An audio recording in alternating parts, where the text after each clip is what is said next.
আদালতের রায় মানবেন না বলে জানিয়ে দিয়েছেন মমতা বন্দ্যোপাধ্যায়। তার যুক্তি, সাংবিধানিক কাঠামোয় সংরক্ষণ দিতে ওবিসিদের সংরক্ষণ মন্ত্রিসভায় পাশ হয়েছে, একজন বিচারপতিকে দিয়ে অর্ডার করিয়েছে। ওবিসি সংরক্ষণ চলবে বলেও হুঁশিয়ারি দিয়েছেন। এই রায়কে বিজেপির রায় বলে আক্রমণ করে মমতা বন্দ্যোপাধ্যায় কলঙ্কিত অধ্যায় বলে উল্লেখ করেছেন। তিনি আরো বলেছেন, সংরক্ষণে কেউ হাত দিতে পারে না, কাউকে দিয়ে মামলা করিয়েছে। প্রধানমন্ত্রী প্রচার করছেন সংখ্যালঘুরা সংরক্ষণ কেড়ে নিতে চাইছে। তার দাবি, এটা কখনো সম্ভব নয়, তাহলে সংবিধান বদলাতে হবে।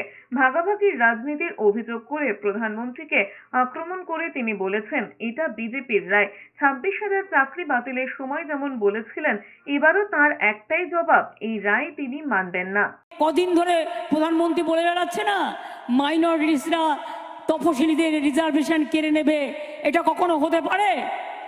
তাহলে সংবিধান ছেড়ে ভেঙে দিতে হয়। তাহলে কি নরেন্দ্র মোদী চাইছেন দেশটাকে বিক্রি করে দিতে, না সংবিধানকে বিক্রি করে দিতে? কাউকে দিয়ে একটা অর্ডার করিয়েছে, যদিও তার রায় আমি মানি না। যেমন 26,000 টিচারকে যখন বাতিল করেছিল বিজেপি, আমি বলেছিলাম ওদের রায় আমরা মানি না। তেমনি বলছি আজকে, যে রায় দিয়েছেন যেই দিয়ে থাকুন, নাম বলবো না, জাজমেন্ট নিয়ে বলা যায় বিজেপির রায় এটা আমরা মানবো না। ওবিসি রিজার্ভেশন চলবে।